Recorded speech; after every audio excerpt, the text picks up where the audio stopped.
Let's find out what Greg Simons thinks. He's a researcher at the Institute for Russian and Eurasian Studies, joining us from Uppsala, Sweden. Greg Simons, welcome. So, what is new, aside, I should say, from the fact that this was a surprise visit? I'm guessing that's because the one-year anniversary is here, unless there's another reason, perhaps, why he needed to make the surprise visit to relay things that we've known before. Well, definitely you've got the element of political symbolism which comes into it. And you've got a number of contradictions, because on the one hand they're saying this is a war zone and that Russia is indiscriminately bombing, and yet you have the US president making an impromptu visit to a war zone. So that this kind of calls into question the so-called indiscriminate attacks. But also, I think more importantly, it's become obvious that Ukraine is not doing well in this war at all, and it's going against the narrative of a Ukrainian victory.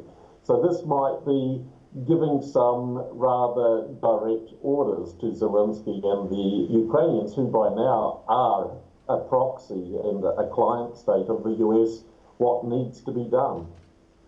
Well, when you take a look at the way he talks about Russia and Ukraine itself, as if they are just winning the war, but there's not a week or day even sometimes that goes by without some pledge of military assistance. I mean, you just had NATO's Secretary General Jens Stoltenberg saying that, yes, we're going to get to these factory orders for military equipment because they're running low. I mean, these are all signs that they're not doing well. Again, to kind of elaborate on what you said, is it to show that the support is there and to give the world an impression that they are riding and doing well and they're going to ride this out and eventually win? Yes, I mean, a lot of this is facade and show. So, I mean, you've got a lot of symbolism in this, as I said.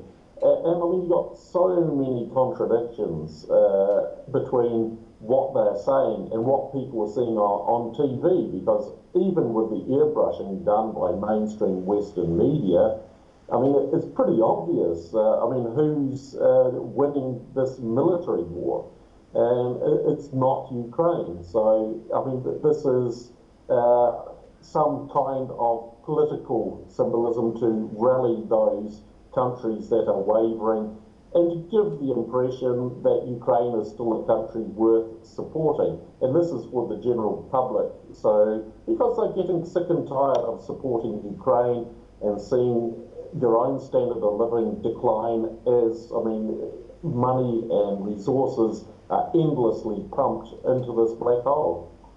Finally and quickly, he talks about Russia's economy, that it's not doing well. There are economists that are saying Russia's economy is doing actually extraordinarily well, given the circumstances at a minimum.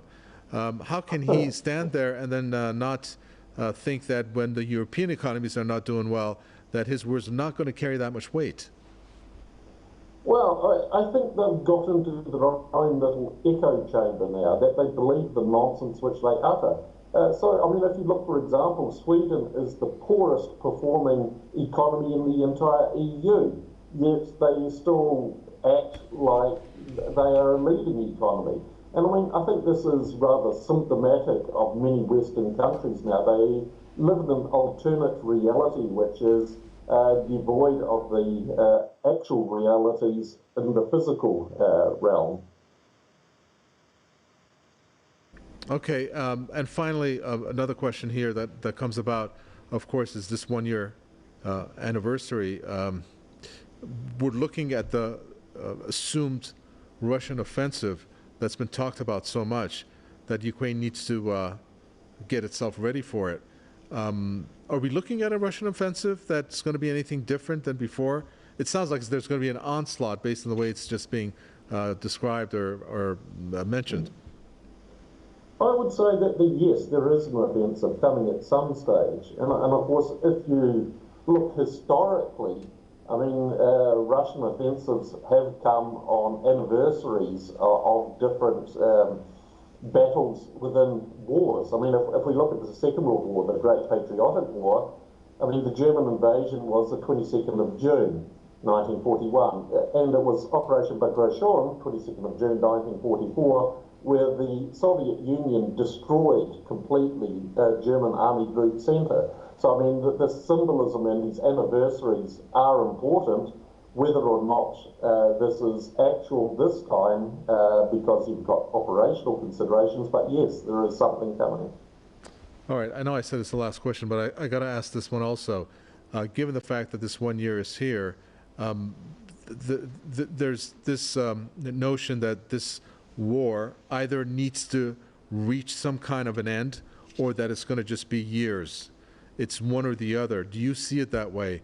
And what do you see happening if there is actually a defeat incurred by Russia, what that even looks like in order for there perhaps then to have a political momentum going? No, I mean, what you mention here is very interesting from both this point of view of how the West has painted itself into a corner, because Ukraine was not a strategic issue for the West. Ukraine is a proxy which was used to weaken Russia. But now they've attached themselves to it, rhetorically speaking and politically speaking, and so it becomes a major issue if, or should I say, when Ukraine loses. And so this creates a problem. I don't think it's going to be a continuous war, because if we look what's happening in the West, I mean, you've got economies which are crumbling, public opinion is turning more and more against an endless war. I mean, they're not going to accept something like Afghanistan or Iraq again, but on a much more deadly and a much more costly scale. So, I mean, time is against the West, and most definitely against Ukraine. Thank you for that. We appreciate it, Greg Simons, researcher at the Institute for Russian and Eurasian Studies from Uppsala, Sweden. Thanks.